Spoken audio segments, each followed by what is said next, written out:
Students, आज इस video में डिस्कस करेंगे संततता और अवकलनीयता के बारे में, जो 12th मैथमेटिक्स का 5वां चैप्टर है। तो हम लोग इससे पहले फर्स्ट ईयर में जो हम लोग थोड़ा सा लिमिट का कंसेप्ट जानते हैं, उस कंसेप्ट के बारे में डिस्कस करेंगे। इसके बाद आपको संततता का डिस्कशन करेंगे और तब आपको अवकलनीयता का डिस्कशन करेंगे। सबसे पहले एक लिमिट में आपको इस प्रकार से लिखा जाता है x tends to a। x tends to a का मतलब है x का मान कभी भी a के बराबर नहीं होता। इसमें क्या होता है, x का मान a से या तो थोड़ा सा छोटा होगा या फिर थोड़ा सा बड़ा होगा। इस बात को हम लोग इस प्रकार से डिनोट करते हैं a माइनस h और a माइनस g। अगर हमें a से थोड़ा छोटा वैल्यू दर्शाना है तो इसके लिए हमारे पास 3 सिंबल है। उसी प्रकार से अगर थोड़ा सा बड़ा वैल्यू को दर्शाना है तो भी हमारे पास 3 सिंबल है, a प्लस h और a प्लस g। यहाँ पे एग्जाम्पल में समझ सकते हैं, अगर लिखा गया x टेंड्स टू 2 तो इसका मतलब x का मान 2 के बराबर कभी नहीं होगा। x का मान आप ले सकते हो 1.999 इस प्रकार से डॉट डॉट। ये जो भी वैल्यू लिखा गया सब 2 से थोड़ा कम है। या फिर अगर हम थोड़ा बड़ा वैल्यू दिखलाना चाहें तो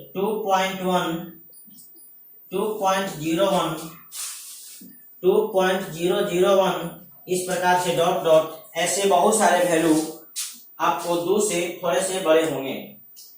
यानी अगर एक बात यहाँ पे कहा जाए कि 2 से थोड़ा सा छोटा वैल्यू या थोड़ा सा बड़ा वैल्यू, ये कोई फिक्स वैल्यू नहीं है, यह इनडिटर्मिनेट है। इसके बारे में हम लोग सोच सकते हैं लेकिन उस वैल्यू को एक्यूरेट बता नहीं सकते हैं कि 2 से जस्ट छोटा वैल्यू क्या होगा या 2 से जस्ट बड़ा वैल्यू क्या होगा। ठीक, तो आप इस बात को लिख लीजिए। इसके बाद हम लिमिट का डिस्कशन करेंगे कि लेफ्ट हैंड लिमिट क्या होता है, राइट हैंड लिमिट क्या होता है और लिमिट क्या होता है। इस बात को पहले नोट कर लीजिए। अब यहाँ लेफ्ट हैंड लिमिट और राइट हैंड लिमिट का मतलब समझ लीजिए क्या होता है। किसी फलन f(x) का x बराबर a के ठीक पहले जो वैल्यू होता है, जो मान होता है, उस मान को हम लोग कहते हैं left hand limit. Left hand limit का मतलब हुआ x बराबर a के ठीक पहले जो फलन का मान होता है उसी को हम लोग कहते हैं लेफ्ट हैंड लिमिट। और राइट हैंड लिमिट में क्या होता है, किसी फलन f(x) का x बराबर a के ठीक बाद जो फलन का मान होता है उस फलन के मान को हम लोग कहते हैं राइट हैंड लिमिट। यही बात आपको यहाँ पे लिखा गया है। अब इस बात को नोट कर लिए। हम पुनः लिमिट का परिभाषा या उसका अस्तित्व बता देते हैं।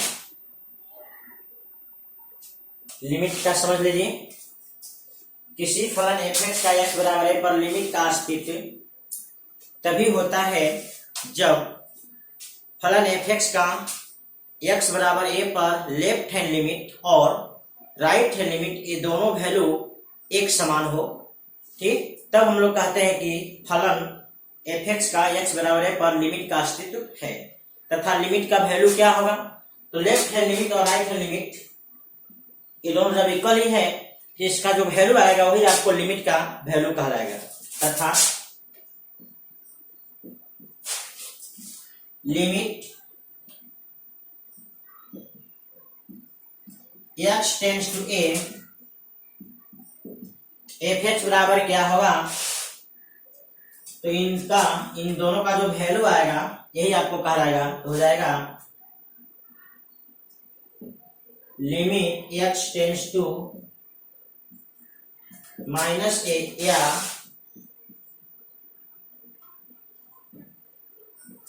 Limit x tends to plus a f(x). तथा लिमिट का जो मान होगा f(x) का x बराबर a पर वो इन दोनों में से किसी एक के बराबर होगा, क्योंकि ये दोनों खुद बराबर होता है। इस बात को आप नोट कर लीजिए, हम एग्जाम्पल के द्वारा इस बात को स्पष्ट कर देते हैं। अब हम लोग लेफ्ट हैंड लिमिट और राइट हैंड लिमिट और लिमिट का हम लोग डिफिनीशन देख लिए।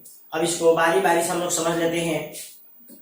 जैसे आपको एक फंक्शन दिया गया है f(x) बराबर x प्लस 2 और एट x इक्वल टू 2 पर आपको फंक्शन का लिमिट चाहिए। Limit x tends to f(x) आपको क्या होगा आपको बताना है। तो सबसे पहले हम लोग क्या करेंगे, लेफ्ट हैंड लिमिट को देखेंगे। देखिए लेफ्ट हैंड लिमिट का मतलब क्या होता है।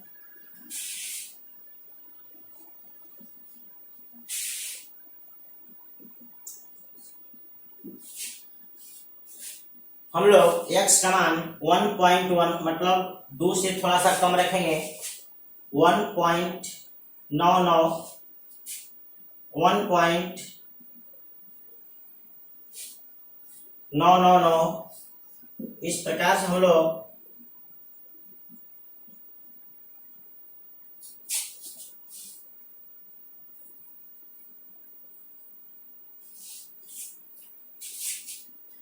अब हम लोग इस x पर फंक्शन का वैल्यू कैलकुलेट कर लेते हैं। तो यहाँ आएगा 3.99 इस प्रकार से यहाँ पे 3.319 3.419। तो हम लोग क्या देख रहे हैं कि जैसे जैसे x 2 के करीब जा रहा है वैसे वैसे जो वैल्यू है 4 के करीब जा रहा है। जैसे जैसे x का मान 2 के करीब हो रहा है वैसे वैसे वैल्यू 4 के करीब हो रहा है। लेकिन यहाँ जो भी वैल्यू लिखा गया सब 2 से थोड़ा सा कम है। इसका मतलब ये हुआ कि जब x का मान 2 से थोड़ा सा कम होगा तो फंक्शन का जो वैल्यू है 4 से थोड़ा सा कम होगा, क्योंकि 4 के नजदीक जा रहा है, ये 4 हो नहीं रहा है। ठीक है, तो इसको लिख लेंगे हम लोग इस प्रकार से, limit x tends to 2 minus f(x), यही आपको f(x) है। Limit x tends to 2 minus x plus 2, इसका जो वैल्यू है लगभग 4, यही कहलाता है left hand limit. Left hand limit का मतलब ये नहीं कि एकदम वैल्यू एक्यूरेट होना चाहिए। लेफ्ट हैंड लिमिट का मतलब है कि जब x 2 के करीब जा रहा है लेफ्ट साइड से, तो फंक्शन का वैल्यू किस वैल्यू के करीब है, जिस वैल्यू के करीब होगा या जिस वैल्यू के नजदीक जाते हुए नजर आएगा वही आपका लेफ्ट हैंड लिमिट का वैल्यू कहलाएगा। तो ये 4 के करीब जा रहा है इसलिए हम लोग लेफ्ट हैंड लिमिट का मान 4 रख देंगे। एक्चुअली 4 से कम है लेकिन हम लोग 4 ही कह देते हैं, इसको नोट करिए। इसी प्रकार से हम लोग राइट हैंड लिमिट को देखेंगे। राइट हैंड लिमिट समझते हैं। यहाँ पे x का वैल्यू 2 से थोड़ा सा बड़ा रखा जाएगा।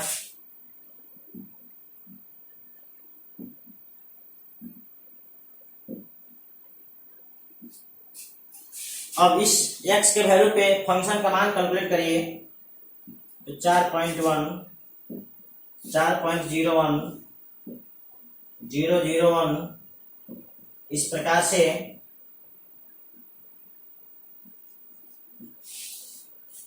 हम यहां भी देखें कि जैसे जैसे x का वैल्यू 2 के करीब हो रहा है राइट साइड से, वैसे वैसे फंक्शन का वैल्यू 4 के करीब हो रहा है। इस बात को हम लोग लिख सकते हैं लगभग 4। राइट हैंड लिमिट का मतलब ये नहीं को किसी वैल्यू के बराबर ही होगा। राइट हैंड लिमिट का मतलब ये हुआ कि जब x 2 के पास पहुंच रहा है उस वक्त फंक्शन का वैल्यू किस वैल्यू के पास पहुंच रहा है, जिस वैल्यू के पास पहुंचेगा वही वैल्यू आपको कहलाएगा राइट हैंड लिमिट। इस बात को नोट कर लीजिए। हम लोग यहाँ देखें कि x का वैल्यू 2 से थोड़ा सा कम भी रखे तो फंक्शन का वैल्यू 4 के नजदीक हुआ, और 2 से थोड़ा सा ज्यादा भी रखे तो भी आपको 4 के नजदीक हुआ। मतलब फंक्शन का वैल्यू 2 से थोड़ा सा पहले और थोड़ा सा बाद ये दोनों वैल्यू इक्वल है, इसलिए इस फंक्शन का लिमिट x बराबर 2 पर एग्जिस्ट करेगा और लिमिट का मान होगा 4। इस बात को हम लोग लिखेंगे चूंकि left hand limit is equal to right hand limit at x is equal to 2।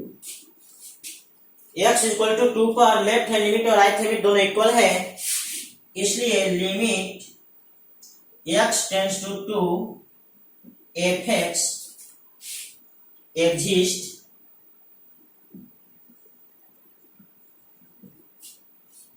इसलिए फंक्शन का x बराबर 2 पर लिमिट एग्जिस्ट किया और इसका वैल्यू क्या होगा, and limit x tends to 2 fx बराबर होगा 4। एग्जिस्ट किया उसका वैल्यू क्या होगा, 4 होगा। या 4 लेफ्ट या राइट आप किसी के बराबर कह दो क्योंकि दोनों खुद इक्वल है। इस बात को आप लोग नोट कर लीजिए। आगे हम लोग देखते हैं संततता के बारे में। लिखते हैं किसी फलन fx को x बराबर a पर संतत तभी कहा जा सकता है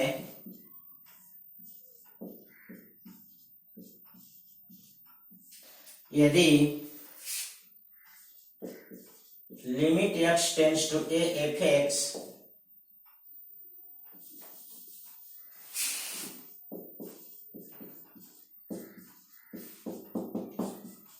और f a ये दोनों इक्वल हो, अर्थात आप कह सकते हैं लेफ्ट हैंड लिमिट बराबर राइट हैंड लिमिट बराबर एफ ए। आप इसको ऐसे लिख सकते हैं, limit x tends to a minus F X, limit x tends to a plus F X और एफ। देख लीजिए संततता का डिफिनीशन। किसी फलन fx को x बराबर a पर संतत तभी कहा जा सकता है यदि limit x tends to a F X equal हो एफ ए के, अर्थात left hand limit right hand limit और फंक्शन का वैल्यू x बराबर a पर तीनों आपस में बराबर हो।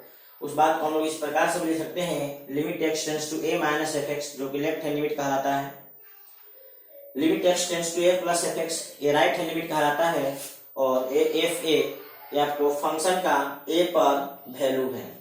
अगर ये तीनों बराबर होता है तो हम लोग कहते हैं कि वो फंक्शन x बराबर a पर कंटिन्यूअस यानी संतत है। अब इस बात को नोट कर लीजिए, यानी कंटिन्यूअस होने के लिए आपको तीनों वैल्यू को हम लोग देखते हैं।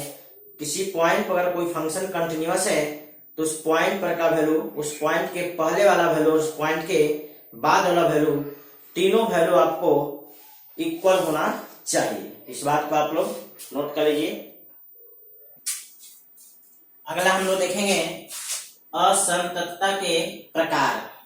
पहला है स्थानांतरणीय असंततता। इस प्रकार के असंततता में x बराबर a पर फलन के लिमिट का अस्तित्व होता है, लेकिन लिमिट का मान, फलन के लिमिट का मान x बराबर a पर फलन के वैल्यू के बराबर नहीं होता है।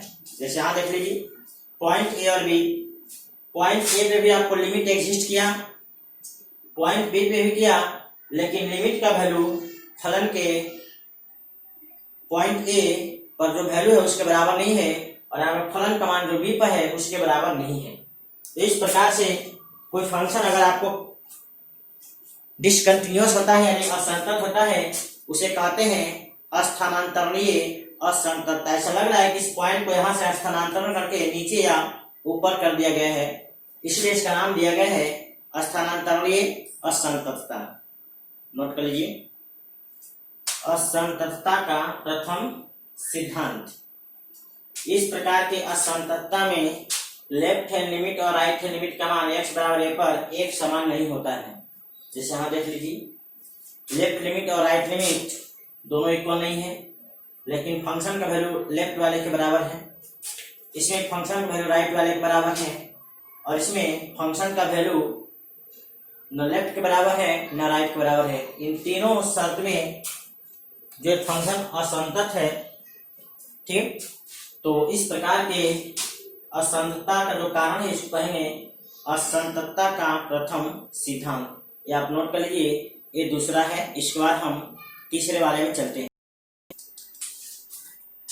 असंततता का द्वितीय सिद्धांत इस प्रकार के असंततता में x बराबर a पर कम से कम एक LHL या RHL का जो मान हो वो अनंत हो, धनात्मक अनंत या ऋणात्मक अनंत। ठीक, जैसे यहाँ पे देख लीजिए पॉइंट A B C तीन जगह दिखलाया गया। यहाँ पे लेफ्ट हैंड लिमिट प्लस अनंत है, राइट हैंड लिमिट आपको कोई एक फिक्स वैल्यू है। यहाँ पे left hand limit fix value है और राइट हैंड लिमिट आपको माइनस अनंत है। इसी प्रकार पॉइंट सी पर लेफ्ट हैंड लिमिट प्लस अनंत और राइट हैंड लिमिट माइनस अनंत, इन तीनों जगह पे आपको फंक्शन जो है असंतत है, यानी आपको टूटा हुआ है, ब्रेकेज है। इस प्रकार का कोई फंक्शन अगर असंतत होगा तो उसको हम लोग कहेंगे असंततता का द्वितीय सिद्धांत। इस बात को आप नोट कर लीजिए। ऑफ कंटिन्यूटी यानी फलन की कंटिन्यूटी और डिसकंटिन्यूटी जो है उसके हम लोग अलजेब्रिक मतलब जोड़ घटा गुणा करके देख लेते हैं। यदि f(x) और g(x) दोनों x बराबर a पर संतत है, यानी फंक्शन f(x) और फंक्शन g(x) दोनों x बराबर a पर संतत है, तो f(x) plus g(x), f(x) minus g(x) और f(x) इंटू g(x) ये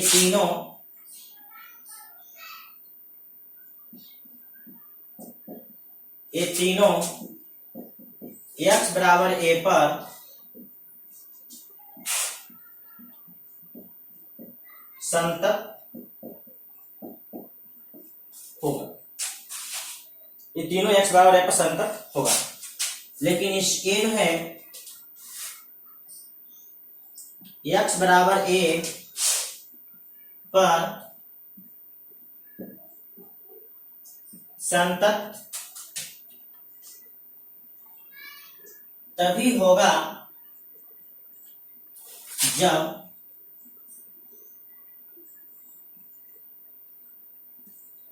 GA 0 9, यानी जो भागा वाला शर्त है f(x) g(x) दोनों संतत है, इसके बाद भी आपको ये भागा वाला जो शर्त है ये संतत तभी होगा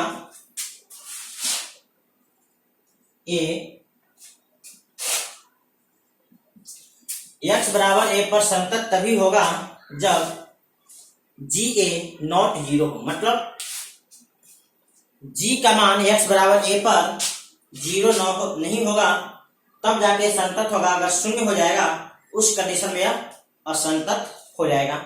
इस बात को आप नोट कर लीजिए। f(x) और g(x) अगर दोनों संतत हो तो जोड़ घटाव और गुणा हमेशा ये संतत होगा, लेकिन भागा वाला जो शर्त है ये संतत तभी होगा जो बटा में जो फंक्शन है उस फंक्शन का वैल्यू x बराबर a पर 0 नहीं होना चाहिए। इसको आप नोट कर लीजिए। नंबर 2, यदि f(x) x बराबर a पर संतत तथा g(x) x बराबर a पर असंतत हो तो ये प्लस और माइनस ये दोनों जो कैलकुलेशन होगा ये दोनों x बराबर a पर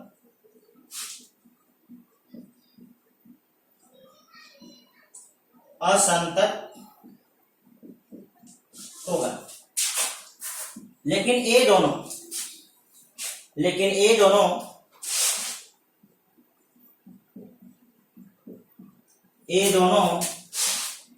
x बराबर a पर संतत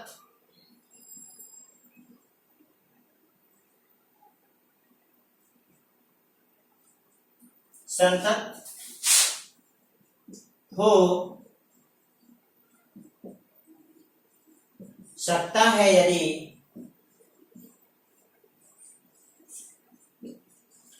एफ ए बराबर 0 हो। ये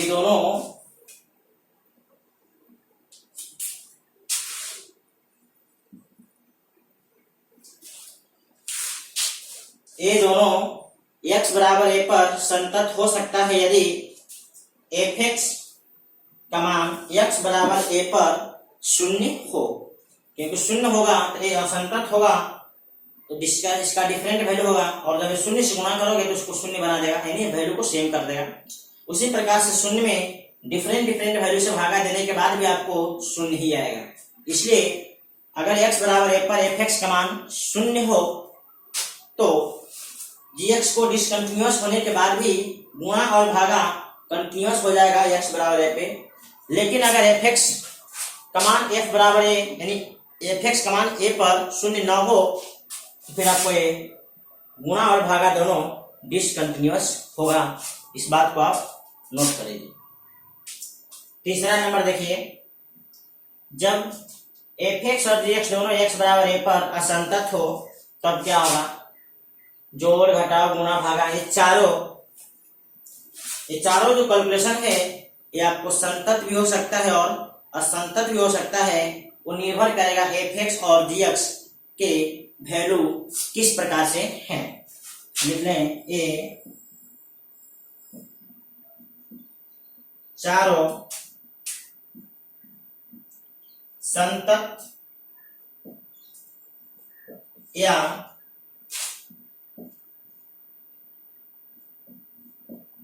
असंतत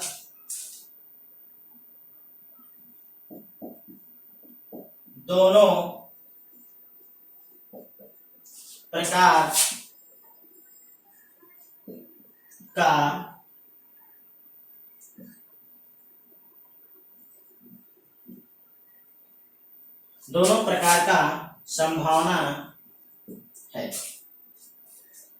जब एफ एक्स और जी एक्स दोनों असंतत हो x बराबर a पर ये प्लस माइनस और जो गुणा भागा किया गया है, ये चारों रिजल्ट संतत या असंतत दोनों प्रकार का संभावना है। इस बात को आप नोट कर लीजिए और एग्जाम्पल हम इसका दिखला देते हैं। यहाँ दो एग्जाम्पल देख लीजिए। एफ एक्स और जी एक्स दोनों आपको x बराबर 3 पर डिसकंटिन्यूअस है, लेकिन अगर इन दोनों को जोड़ दिया जाए तो जोड़ने से आएगा 8 और 2 10, 4 और 6 10 और 2 और 8 10, यानी इसका जोड़ x बराबर 3 पर कंटिन्यूअस है, लेकिन ये दोनों अलग अलग डिसकंटिन्यूअस है। इसी प्रकार से यहाँ भी एफ एक्स और जी एक्स ये दोनों x बराबर 3 पर डिसकंटिन्यूअस है, लेकिन अगर एफ एक्स में जी एक्स को हटा दिया जाए, 8 में 4 घटाइए 4, 4 में 0 घटाइए 4 और 2 में -2 घटाइए +4, यानी इसका घटाव कंटिन्यूअस है, लेकिन ये दोनों अलग अलग देखा जाए तो डिसकंटिन्यूअस है। इस तरह से आपको ऐसा नहीं कह सकते कि अगर दोनों फंक्शन डिसकंटिन्यूअस है किसी पॉइंट पे तो जोड़ घटाव हमेशा या गुणा भागा हमेशा डिसकंटिन्यूअस होगा। कंटिन्यूअस भी हो सकता है। आपको हम कंटिन्यूअस का सेटिंग करके दिखला रहे हैं, तो आप इसको लीजिए। एफ एक्स और जी एक्स ये दोनों अगर अलग अलग देखा जाए तो दोनों डिसकंटिन्यूअस है, लेकिन अगर एफ एक्स इंटू जी एक्स कर दिया जाए, 8 गुणे 2 16, 4 गुणे 4 16 और 2 गुणे 8 आपको 16, यानी इसका मल्टीप्लीकेशन x बराबर 3 पे कंटिन्यूअस है, लेकिन ये दोनों अलग अलग डिसकंटिन्यूअस है। सेम इसी प्रकार से एफ एक्स और जी एक्स अगर यहाँ देखा जाए तो अलग अलग x बराबर 3 पे डिसकंटिन्यूअस है, लेकिन अगर इसका भागा एफ एक्स बटा जी एक्स या जी एक्स बटा एफ एक्स देखा जाए आपको ये कंटिन्यूअस होगा। इस प्रकार से ऐसे बहुत सारे एग्जांपल आप सेट कर सकते हैं जहां पे दो फंक्शन डिसकंटिन्यूअस होने के बाद भी उसका गुणा भागा जोड़ घटाव आपको कंटिन्यूअस हो सकता है। इस बात को आप नोट कर लीजिए। एक तरफ से संततता यानी फलन का एक तरफ हम लोग संततता देखेंगे। सबसे पहले देखते हैं बाएं तरफ से संतत। देखिए बाएं तरफ से संतत, यदि x बराबर a पर लेफ्ट हैंड लिमिट और राइट फंक्शन का मान बराबर हो तो फलन एफ एक्स को x बराबर a पर बाएं तरफ से संतत कहा जाता है। या आप उसका फिगर से देख लीजिए। x बराबर a पर फलन का मान और x बराबर 1 ठीक पहले फलन का मान, ये दोनों वैल्यू बराबर है इस कंडीशन में x बराबर a के बाद यानी दाएं तरफ फंक्शन का वैल्यू है या नहीं है, इससे कोई मतलब नहीं होता है। इस बात को आप नोट कर लीजिए। अब यहाँ देखिए दूसरा, दाएं तरफ से संतत। यदि x बराबर a पर राइट हैंड लिमिट और फलन का मान बराबर हो तो फलन f(x) को x बराबर a पर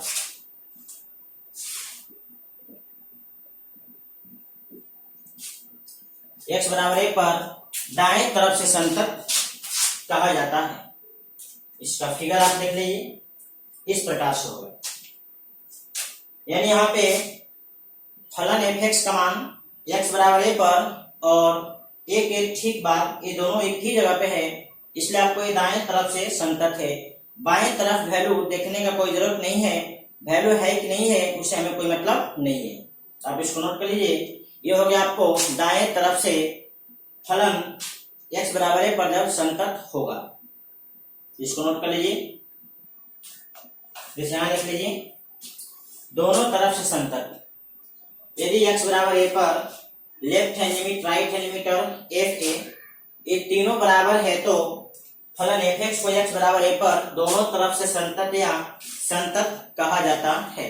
इसमें x बराबर a पर फलन का मान और x बराबर a के ठीक पहले और ठीक बाद ये तीनों वैल्यू बराबर होना चाहिए, जैसा आपको फिगर में दिख रहा है। इस बात को आप नोट कर लीजिए। फलन का अंतराल में संततता लिखिए।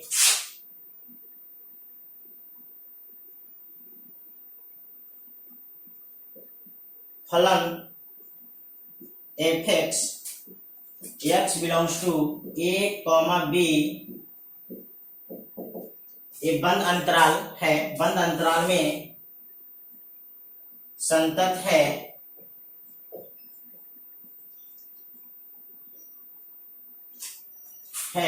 तो इसका शर्त क्या क्या होना चाहिए? इसका शर्त होना चाहिए limit x tends to a minus a plus होगा f(x) और f(a) बराबर होना चाहिए। Number 2, limit x tends to b minus f(x) fb के बराबर होना चाहिए। और number 3, limit x tends to c f(x) fc के बराबर होना चाहिए, कॉमा c जो है b और a के बीच का कोई एक वैल्यू होगा। इस बात को आप फिगर से भी देख सकते हैं।